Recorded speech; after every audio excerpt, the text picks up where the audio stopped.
Bonsoir. La notation financière, une notion encore méconnue des Ivoiriens, en tout cas dans son ensemble. En quoi consiste-t-elle? Quelle est son utilité? Quelle est l'importance de la gestion de risques financiers et opérationnels pour les investisseurs en Afrique et en Côte d'Ivoire? Pour répondre à toutes ces questions, nous serons en compagnie de Stanislas Zézé, PDG de Bloomfield Investment Corporation, la première agence de notation financière en Afrique francophone. Ici, vous le savez, on décrypte, on analyse l'actualité comme vous l'avez toujours souhaité. Bienvenue dans notre Live Talk.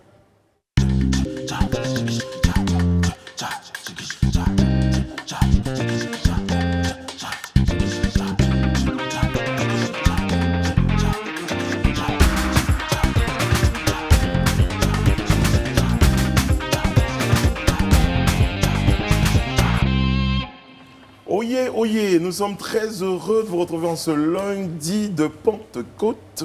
Ce lundi férié pour certains, puis travailler.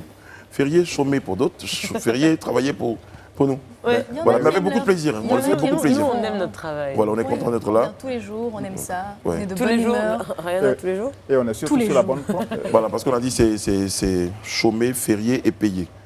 Parce que chez nous, c'est chômé, Travailler. travailler Et payer. et payer. La dernière note est importante, en fait, parce qu'on va parler d'argent aujourd'hui.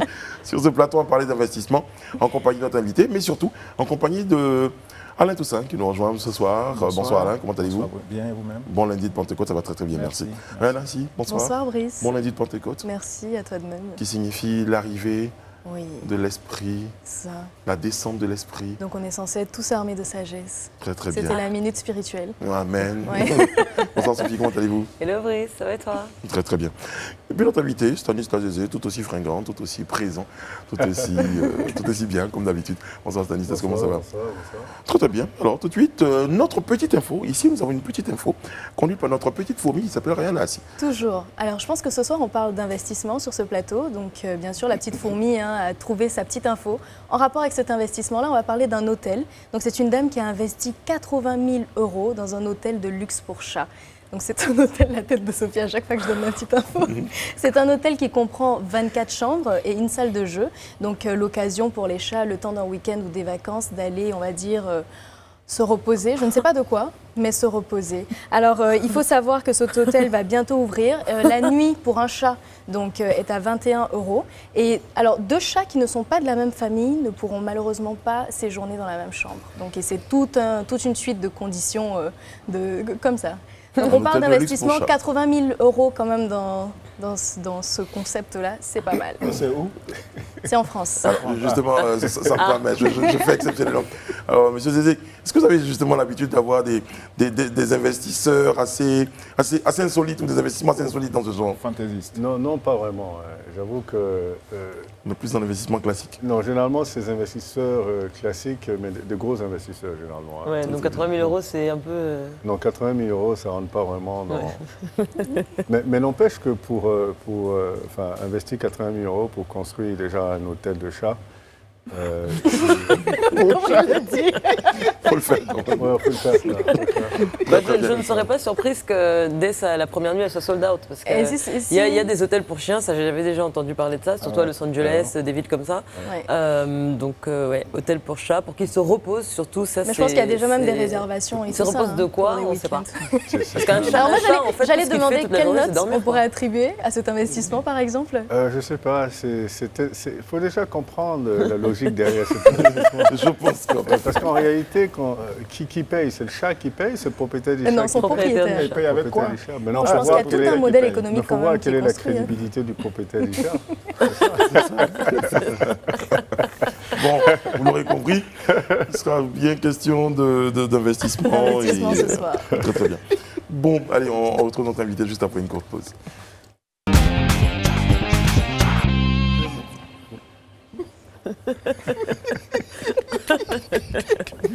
On n'aurait pas dû. Bon lundi férié. Bon lundi. Voilà, j'espère que vous passez un bon moment à la maison. Parce que nous, sur ce plateau... Avec nous, Stanislas Zézé, on parle de cartographie de risque. D'ailleurs, pour nos téléspectateurs, cette première partie sera très pédagogique. Qu'est-ce que c'est? De quoi s'agit-il? Parce que lorsqu'on parle de cartographie de risque. Alors, quand on parle de cartographie des risques, d'ailleurs, ce qu'on fait, c'est on établit un rapport de risque pays qui va établir, qui va mettre en relief la cartographie des risques. Dans la cartographie des risques, c'est différents paramètres qui vont déterminer les forces, les faiblesses et les poches d'opportunité d'un pays. Le rapport que nous venons de sortir, en l'occurrence, c'est le rapport de la cartographie des risques de la Côte d'Ivoire. Donc, et pendant une journée, nous allons débattre sur différentes problématiques qui vont mettre en relief cette cartographie des risques. Donc, on va regarder, par exemple, qu'est-ce que la Côte d'Ivoire fait de bien en termes économiques et qu'est-ce que la Côte d'Ivoire fait de bien pour rendre son pays attractif. Est-ce que la Côte d'Ivoire est capable de faire face à ses obligations financières? Est-ce que l'environnement des affaires, c'est-à-dire l'administration, le système judiciaire, tout ça sont faits de sorte à pouvoir attirer les investisseurs? Et nous allons regarder aussi des infrastructures économiques, l'éducation, la santé. C'est toute une panoplie de paramètres qui vont permettre aux investisseurs de décider si la Côte d'Ivoire est une destination d'investissement propice pour eux. Et donc, il ne s'agit pas seulement de savoir ce qu'ils vont avoir comme retour sur investissement. Pour les investisseurs en investissement direct, s'ils doivent venir sur place, c'est de savoir s'ils pourront mettre leurs enfants à l'école. Est-ce qu'il y a des écoles décentes? Est-ce qu'il y a des infrastructures de santé décentes au cas où ils tombaient malades? Donc, c'est tout ça que nous mettons en relief. Et aujourd'hui, la spécificité de ça, c'est que pendant longtemps, ce sont des structures extérieures qui établissaient la cartographie des risques des pays africains. Et aujourd'hui, nous le faisons de l'intérieur. Et nous avons non seulement les capacités techniques de le faire, mais nous maîtrisons l'environnement socio-politique et économique des pays africains. Donc évidemment, ça donne beaucoup plus de pertinence aux analyses que nous faisons. Parce qu'on estime que, avant Sophie, on estime que qui pourrait mieux que ceux qui sont en contact avec la réalité de ce pays-là en parler, mieux que quelqu'un qui viendrait faire une étude un tout petit peu parcimonieuse ou superficielle pour donner des résultats. Donc, vous devenez beaucoup plus crédible en vrai. Mais justement, moi j'ai envie de savoir, parce qu'on parle de crédibilité, mais ces institutions financières internationales avaient un petit peu, on va dire, le monopole pendant plusieurs années. Donc, comment est-ce qu'a été, comment a été faite la pénétration du marché pour vous? Est-ce que ça a été quelque chose de compliqué pour convaincre justement ces investisseurs à vous faire confiance par rapport à vos rapports? J'avoue qu'au départ, c'était une des vraies problématiques. Donc la première problématique, c'était déjà d'établir l'importance d'avoir une agence de notation financière panafricaine. Okay. Il fallait faire beaucoup de pédagogie. Nous savons que malheureusement, nous sommes sur un continent où il y a eu beaucoup de, si vous voulez, pendant des décennies, il y a eu beaucoup de transformations qui ont obligé les gens à penser que ce qui venait d'ailleurs était meilleur. Donc il fallait aider les gens à sortir de ce paradigme-là et maintenant montrer pourquoi nous pensons que notre approche est la meilleure dans un contexte africain. Donc beaucoup de pédagogie pour déjà comprendre et ensuite le dire. L'agence de notation internationale, elle a des analystes qui sont allés dans des universités. Nous sommes allés dans les mêmes universités. Mais en plus de ça, nous savons interpréter mieux que celui qui est à New York l'attitude même vis-à-vis du crédit. Parce que je donnais des fois des exemples simples. Là. Je dis, quand vous êtes à Abidjan et quelqu'un vous doit de l'argent, il vous dit, je vous rembourse lundi, vous ne prenez pas d'engagement le mardi même. Vous ne prenez pas d'engagement sur ce qu'il va vous donner lundi parce que vous savez que ça peut être mardi, ou samedi, ça peut être mercredi, jeudi, vendredi. Mais si vous ne comprenez pas ça, évidemment, le mardi, vous allez dire, il a fait défaut sur sa promesse. Mais si vous comprenez ça, vous aviez déjà anticipé et provisionné des jours supplémentaires. Vous allez juste dire qu'il est en retard sur sa promesse. Mais dans un environnement sophistiqué, comme à New York ou à Paris, il a écrit lundi, donc c'est lundi. Si lundi, il ne vous a pas remboursé, il est en défaut. C'est énormément de facteurs en fait qui rentrent dans l'école culturelle et tout ça. Mais justement, vous faites partie avec le Nigérian Augusto Enco des 4 précurseurs des agences de notation financière africaines. Est-ce que vous pensez, compte tenu d'un certain nombre de facteurs, que votre métier est un métier qui est promis à un bel avenir. Absolument, parce qu'aujourd'hui, nous sommes sur un continent où il y a tout à faire.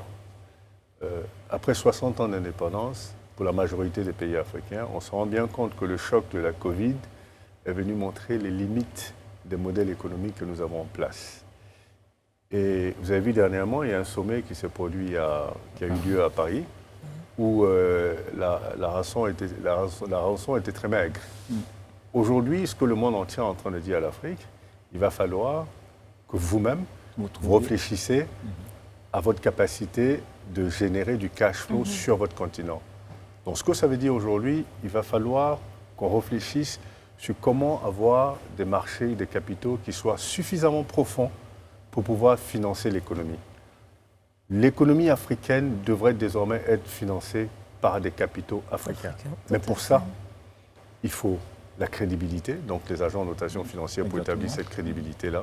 Il faut des réformes pour justement briser toutes les barrières. Vous savez que vous êtes à Abidjan, vous ne pouvez pas emprunter au Cameroun, ce qui est complètement ridicule. Si on commence à baisser toutes ces barrières, vous êtes en Côte d'Ivoire, vous allez au Cameroun, il faut changer votre argent. Les monnaies ne sont pas convertibles.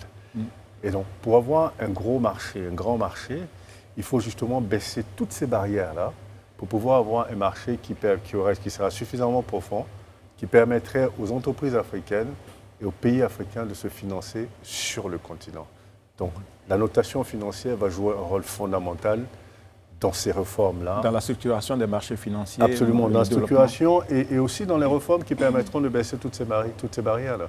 Donc aujourd'hui, les Africains comprennent l'utilité d'être transparente, l'utilité d'adhérer à la bonne gouvernance. Donc si vous voulez des capitaux, il faut montrer patte blanche. Il faut montrer que vous êtes non seulement capable d'absorber ces capitaux-là, mais vous êtes capable de générer du cash flow en les utilisant pour pouvoir rembourser. Et aussi, vous avez la volonté de rembourser. D'un mot, vous évoquiez tout à l'heure le Cameroun, donc l'Afrique centrale. Est-ce que vous, en tant qu'agence de notation financière, vous avez des facilités de pénétrer ce marché de l'Afrique centrale, ou alors vous êtes cantonné à une zone régionale, c'est-à-dire l'Afrique de l'Ouest, par exemple? Non, nous sommes sur tout le continent. Nous intervenons au Cameroun, au Gabon, au Rwanda, au Kenya, en Afrique de l'Ouest. Nous intervenons même en Europe. Est-ce qu'aujourd'hui, vous estimez que les Ivoiriens investissent plus aujourd'hui? Est-ce que l'Ivoirien a le sens de l'investissement en tant que tel? Je crois que l'Ivoirien a pris conscience de l'importance de maîtriser son économie. Évidemment, malheureusement, ils ont pris beaucoup de retard, mais vous voyez qu'aujourd'hui, les gens commencent à investir pour rentrer dans une logique de réduire l'influence étrangère. Et c'est une très bonne chose, hein, parce que une économie qui est dominée par l'extérieur est une autonomie à risque. Parce qu'évidemment, en cas de choc, si vous avez toutes les structures extérieures qui se retirent, vous vous retrouvez sans rien. Donc je crois qu'ils ont pris conscience de ça, et ils ont aussi pris conscience qu'investir, ce n'est pas seulement investir toujours dans des grands projets. On peut investir dans des petits projets qui vont progressivement grandir, justement. Et cette prise de conscience-là a fait qu'aujourd'hui, vous avez de plus en plus d'entrepreneurs. Et ça, c'est une très bonne chose, parce qu'un pays se développe avec son secteur privé. Le secteur privé est constitué d'entreprises. Et les entrepreneurs, ce sont ceux-là qui créent de la richesse, qui créent de la valeur. Donc, cette prise de conscience de l'entrepreneuriat est quelque chose d'extraordinaire. Et je crois qu'on commence à voir ça de plus en plus, des Ivoiriens brillantissimes qui qui créent des entreprises et qui aujourd'hui, vous savez, ce qui me frappe, c'est qu'aujourd'hui, les gens prennent le temps de lire, de s'informer avant de monter des entreprises, de s'informer avant de rentrer dans des secteurs d'activité. Ce qui n'était pas le cas. Les gens faisaient des choses par mimétisme avant. Maintenant, c'est par intelligence. Et ça, c'est vraiment, ça donne beaucoup d'espoir. Très bien. On parle de cartographie risque, on parle d'investissement aujourd'hui sur ce plateau. Et les téléspectateurs m'en voudraient de ne pas vous redonner la parole. Oui, pour savoir quels sont les porteurs, les secteurs les moins porteurs, les plus à risque. En fait, ce ne sont pas des secteurs à risque, ce sont des secteurs dans lesquels on n'investit pas beaucoup. Par exemple, quand vous prenez l'agriculture, l'agro-industrie, les gens investissent beaucoup, mais l'agriculture, les gens investissent moins.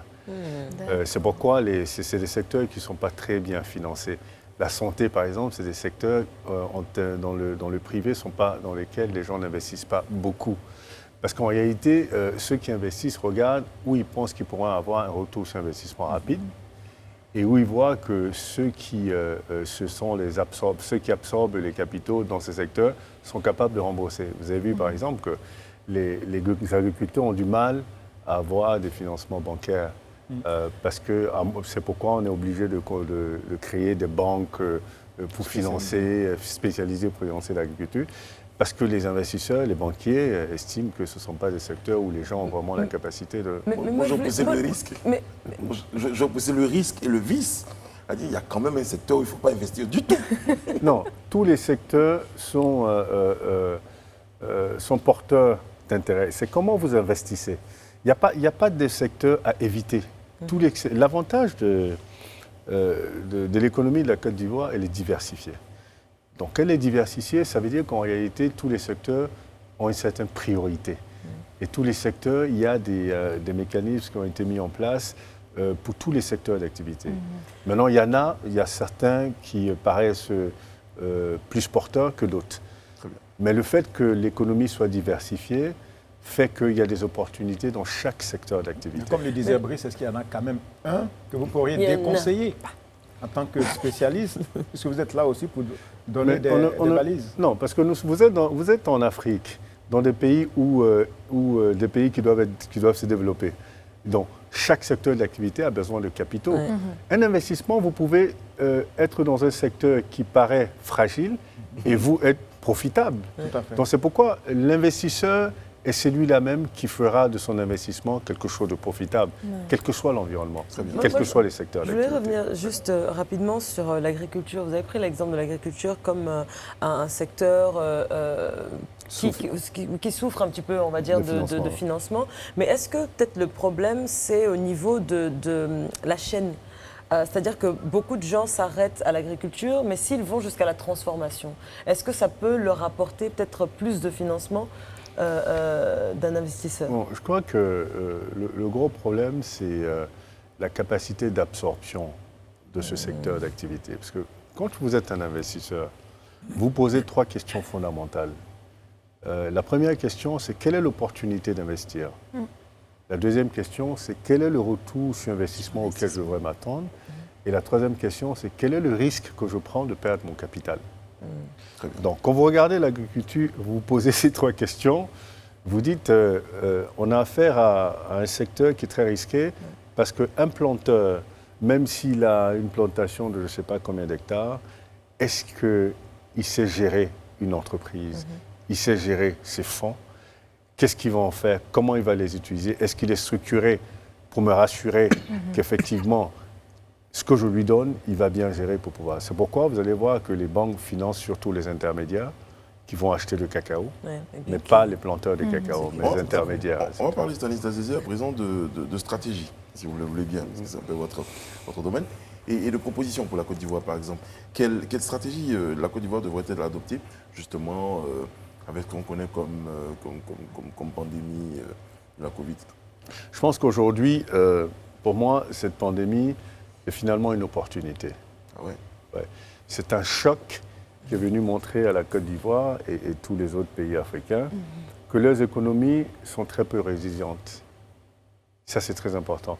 La Côte d'Ivoire, la chance de la Côte d'Ivoire, c'est que c'est une économie qui est très diversifiée. Donc évidemment, elle a un niveau de résilience qui est peut-être un peu plus élevé. Absorber un choc, mais à court terme. Ce type de choc, mais à court terme. À long terme, ça devient compliqué. C'est pourquoi, aujourd'hui, la réflexion doit être mise sur penser à un nouveau modèle économique. Et ce nouveau modèle économique doit rentrer dans une logique de transformation de l'économie. C'est-à-dire que pendant cette pandémie, ce qu'on a remarqué, c'est que quand on ferme les frontières, les pays comme la Côte d'Ivoire se retrouvent dans une situation très difficile parce qu'ils ne sont pas autosuffisants. Ouais. La Côte d'Ivoire produit de l'EVA, mais ne fabrique pas de pneus. Donc si vous avez besoin de pneus, vous avez votre EVA, mais vous n'avez pas de pneus. Vous ne pouvez rien en faire. Donc l'idée, c'est de pouvoir justement transformer les différents secteurs de l'économie, les différents pans de l'économie, de sorte à être autosuffisant à un moment donné. Donc le cacao, au lieu de le vendre en brut et semi-transformé, de le transformer carrément jusqu'à arriver à un produit fini, que ce soit des produits cosmétiques, que ce soit le chocolat, enfin, de sorte à garder toute la valeur, toute la chaîne de valeur ici dans ce pays et pouvoir, si vous voulez, parce qu'à la fin de la journée, quand vous vendez des matières premières, on vous vend après le produit fini qui vient de cette matière première, mais 10 fois plus que du prix que vous avez vous vendu votre matière première. Mais ce changement de paradigme suppose aussi d'avoir des moyens énormes. De quelles ressources nos pays disposeraient-ils pour arriver à cette transformation de l'économie que vous énoncez et qui consiste notamment à la transformation, à l'industrialisation des matières premières. Avant de parler de financement de ce nouveau modèle économique, il faut le penser déjà. Mais il est pensé, je suppose qu'il est déjà pensé. Non, je ne pense pas. Après 60 ans d'indépendance, ce serait on dramatique si on supposerait n'avait pas de modèle économique. Ben justement, malheureusement, ce n'est pas que les gens ne savent pas ce qu'il faut faire. Ils savent tous. Je ne crois pas que je suis en train de parler de quelque chose de nouveau. C'est juste que ça n'a peut-être pas été une priorité. Parce que malheureusement, les pays africains sont rentrés dans cette logique de globalisation, cette logique de mondialisation. Donc on a, si vous voulez, compté sur les autres pour produire. Parce qu'on se dit, s'il y en a qui produisent, pourquoi se fatiguer pour produire? Donc on est devenu des grands consommateurs de cette globalisation. Donc évidemment, cette transformation, ce n'est pas faite. Si cette transformation, évidemment, avait commencé depuis les années 60, aujourd'hui, nos pays seraient des pays industrialisés. Exactement. Mais ça n'a pas été fait. Ça ne veut pas dire qu'ils ne savent pas. Ils pensent, mais il qu'il faut le faut mettre en faire. place. Maintenant, il faut avoir la volonté politique réelle déjà, de le faire désormais. Sans les associés, vous organisez donc des conférences donc, sur la cartographie risque en Côte d'Ivoire. C'est ça. Alors, on présente un peu ces conférences-là, les enjeux, et puis l'importance pour nous. Alors, chaque année, nous sommes à la 5e édition de la conférence risque pays Côte d'Ivoire. Mais nous sortons des rapports de risque pays pour plusieurs pays. On a décidé de faire cette conférence en Côte d'Ivoire et nous allons cette année le faire dans d'autres pays également. L'objectif, c'est quoi? Nous sortons un rapport de risque qui établit la cartographie de risque, donc qui met en relief les forces, les faiblesses et les zones d'amélioration. Et nous organisons 4 panels dans la journée. Ce que nous faisons, c'est nous créons une plateforme pour des discussions et des réflexions constructives avec un membre du gouvernement, donc un ministre toujours sur le panel pour représenter justement le gouvernement et parler de ce qu'ils font. Et la société civile dans le secteur privé, une institution internationale et puis une ONG ou un acteur qu'on appelle les acteurs neutres. L'idée, c'est de débattre sur une thématique précise. Cette année, nous mettons l'accent sur la sortie de crise. Quelle est la stratégie de la Côte d'Ivoire pour marquer la relance? Parce que là, il s'agit de relance. Il y a eu une stratégie de riposte, une stratégie de contenir la pandémie. Maintenant, il s'agit de gérer les conséquences économiques de la pandémie. L'après-Covid. Donc la relance. C'est la relance qui va minimiser les conséquences économiques de la pandémie. Donc, c'est de ça que nous allons débattre. Donc évidemment, forcément, sur chaque panel, nous avons un ministre qui va donner la position de l'État. Et nous allons présenter notre rapport et donner notre opinion. Faire des recommandations aussi. En réalité, si vous voulez, nous faisons des notes. Okay. Une agence de notation financière ne fait pas des recommandations, même si dans le rapport, tout est dedans. Mais nous faisons une évaluation, nous donnons une opinion sur ce que nous pensons de ce qui est fait et nous notons. Nous notons sur 10. OK? Donc, entre 0 et 2, ça veut dire que vous êtes dans une situation de risque où on ne conseille même pas aux gens de venir investir chez vous. Entre 2 et 4, vous êtes toujours dans une situation de risque, mais on se dit, si on prend les mesures nécessaires, on pourrait éventuellement investir. Entre 4 et 6, vous êtes en risque modéré. Donc évidemment, même s'il y a des faiblesses, vous quand même attirez des investisseurs. Et ainsi de suite. Plus vous avancez vers 10, plus, quand vous êtes entre 8 et 10, ça veut dire que vous êtes dans une situation de risque. L'année dernière, la Côte d'Ivoire l'année d'avant, la Côte d'Ivoire était à 6,1. On l'a dégradé de 400 points de base l'année dernière avec les enjeux sociopolitiques.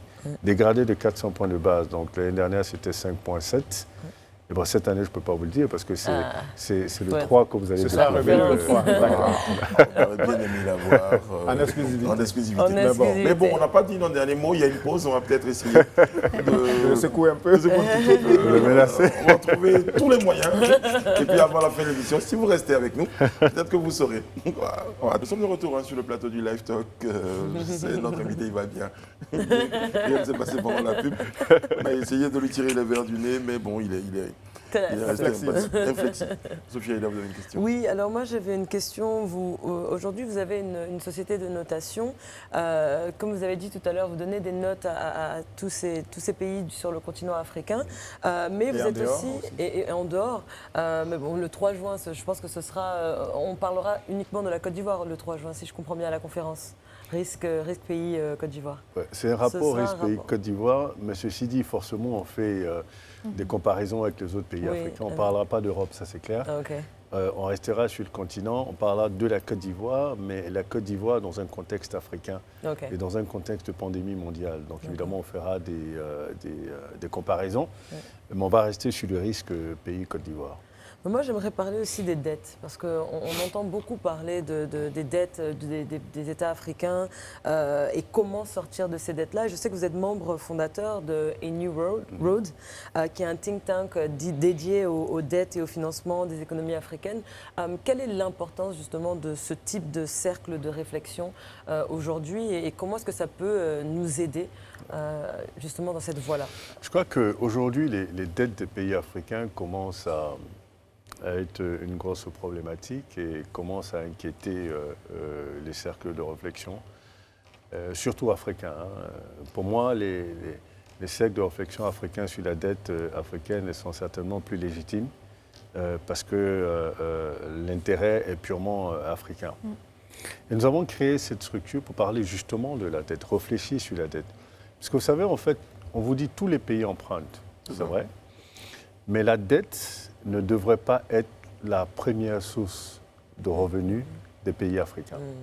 Parce que les pays africains ont une capacité de soutenir la dette qui est moins importante que les pays. Même les pays européens, les occidentaux, n'en font pas leur première ressource propre. Le pays doit avoir une capacité d'avoir des ressources propres qui sont en dehors de la dette. La dette est quelque chose de complémentaire. Sauf que les pays africains, justement, à cause de, si vous voulez, du déficit d'infrastructures et du déficit de capitaux qui pensent ne pas être disponibles sur le continent, ont commencé à emprunter à grande échelle, mais surtout à l'extérieur. Donc la majorité de leurs dettes sont dénominées en devises étrangères. Et ça commence à poser problème parce que ça les expose à une devise dont ils ne maîtrisent pas les contours. Donc, même pas la fluctuation, mais si vous voulez, votre capacité à rembourser en devises va être fonction du niveau de réserve de devises de la Banque centrale, de votre pays ou de votre région. Donc, si la Banque centrale n'a pas suffisamment de devises, vous ne pourrez pas rembourser. Et comme nos pays sont justement des pays exportateurs de matières premières, évidemment, ils exportent, ils accumulent des devises. Mais malheureusement, comme ils ne font pas de produits finis et ils ont besoin d'acheter des produits finis, ils utilisent ces devises-là pour acheter. Et comme ils achètent plus cher qu'ils ne vendent, finalement, vous avez des niveaux de réserve de devises qui sont toujours faibles.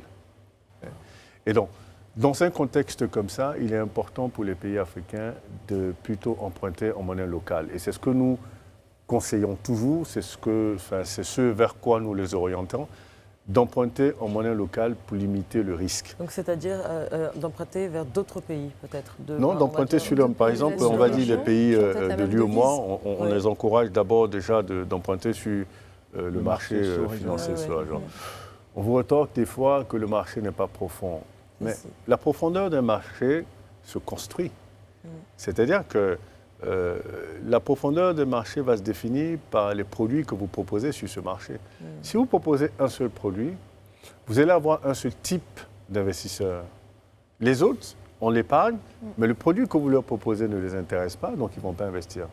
Par exemple, au début, c'était que des obligations d'État, des obligations qui étaient proposées. Les gens achetaient. À un moment donné, vous avez vu, le marché s'est rétréci parce que ça n'intéressait peut-être pas d'autres. Quand on a introduit le soukouk, qui est une obligation aussi, mais sauf que c'est une obligation de type islamique, il y a eu un autre type d'investisseurs, donc évidemment, ça approfondit encore le marché. Ensuite, ils ont introduit les obligations vertes, un autre type d'investisseurs. Donc, plus vous allez proposer des produits, plus la base d'investisseurs va s'élargir, plus vous aurez des capitaux disponibles. Alors, sur l'endettement, beaucoup voient deux facteurs. Le fait que le secteur informel soit très prégnant dans notre pays et puis parfois la difficulté de l'État à collecter l'impôt. Est-ce que vous pensez que des réformes structurelles, mais efficaces, fortes, pourraient permettre de réduire ce gap-là? Mais c'est un des enjeux d'ailleurs. Il est important de formaliser nos économies. Et ça permettrait à l'État d'élargir sa base fiscale et avoir plus de revenus, donc plus de ressources propres, et donc réduire son endettement. C'est ça l'idée. Vous prenez un pays comme la Côte d'Ivoire, 95% du tissu économique est constitué de PME. Mais ces PME ne contribuent qu'à 20% de la richesse créée. Donc ça veut dire que vous avez 5% de l'économie qui crée les 80% des richesses. Et ces 5% sont des entreprises étrangères qui ont vocation à rapatrier leurs bénéfices, pas vocation à réinvestir dans la Côte d'Ivoire. Donc forcément, l'idée aujourd'hui, c'est de renverser la tendance. C'est de dire, ces 95% de sociétés, de PME qui représentent le tissu économique ivoirien doivent contribuer à 80% de la richesse. Mais comment on fait pour y arriver? Comment est-ce qu'on les renforce, ces PME? Justement, c'est par des réformes structurelles. C'est-à-dire qu'aujourd'hui, vous entendez parler seulement du financement des PME. Si une PME est bien structurée, elle n'a pas besoin de l'État pour son financement. Elle va aller se financer auprès des investisseurs, tout simplement. On devrait mettre l'accent sur le renforcement des capacités des PME. On devrait mettre l'accent sur avoir des PME qui sont compétitives. Des champions nationaux. Des champions nationaux, ce sont des super PME ou de grosses entreprises, mais des champions nationaux, les renforcer avec un certain nombre de réformes et un certain nombre d'appuis institutionnels qu'on fait, comme ils l'ont fait au Nigeria, par exemple. Mais pour la majorité, les PME, c'est de mettre l'accent sur le renforcement des capacités des PME, avoir des PME compétitives. C'est ça qui devrait être, si vous voulez, l'enjeu. L'enjeu, ce n'est pas les financements. Parce qu'une PME qui n'est pas compétitive, vous lui donnez le financement, elle n'en fera rien. Donc il faut, quand une PME est compétitive, quand elle atteint un niveau, si vous voulez, de gestion optimum et de gouvernance, elle n'a pas besoin de l'État, elle a besoin de personne. Elle présente son dossier à la banque ou à un investisseur, elle est financée parce que justement, elle a les capacités d'absorber. On en parle depuis un moment, mais on se dit, on a l'impression qu'on est face à un mur. Qu'est-ce qui coince? Qu'est-ce qui fait que ça ne marche pas?